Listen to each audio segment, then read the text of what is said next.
కార్తీక మాసంలో ఏ ఏ మంత్రాలు, స్తోత్రాలు పఠించాలి అంటే, కార్తీక మాసం అంతా కూడాను శివకేశవులకు అభేదం కాబట్టి, అటు ఈశ్వర ఆరాధన, అమ్మవారి యొక్క ఆరాధన, అదేవిధంగా విష్ణువుని కార్తీక దామోదర ప్రీత్యర్థం అని స్మరించుకుంటూ, ఏ పుణ్యం, ఏ చిన్న నామం చెప్పినా కూడాను అత్యంతమైనటువంటి ఫలప్రదము.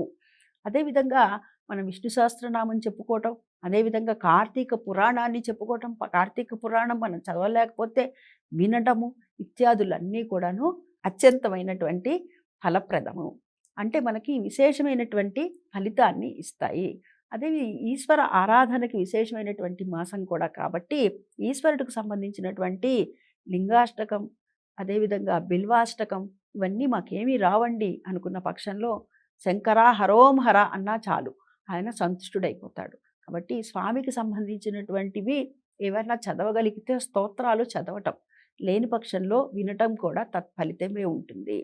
ఎందుకని అంటే శ్రవణం, కీర్తనం, స్మరణం, పాదసేవనం, అర్చనం, దాస్యం, సఖ్యం, ఆత్మనివేదనం అని చెప్పి మనకు నవవిధ భక్తులు చెప్పబడినాయి కదా.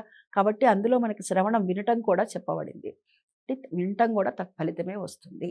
ఈశ్వరుడికి సంబంధించినవి, అటు విష్ణుమూర్తికి సంబంధించినటువంటివి ఏ శ్లోకాలు కానీ, స్తోత్రాలు కానీ ఏవైనా కానీ చదువుకోవటం, వినటం ఆ ఈశ్వర విష్ణువు యొక్క ఆరాధనకి విశేషంగా చెప్పబడింది. కాబట్టి వారి యొక్క అనుగ్రహం కోసము ఏ మంత్రాన్నైనా లోపల అనుకుంటూ ఉండండి, ఏదో ఒక నామాన్ని అనుకుంటూ ఉండండి.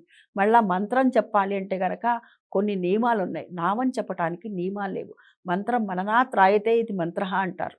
కాబట్టి మంత్రానికి నియమాలు ఉన్నాయి కానీ నామం చెప్పుకోవటానికి ఎటువంటి నియమాలు కూడా ఉండవు.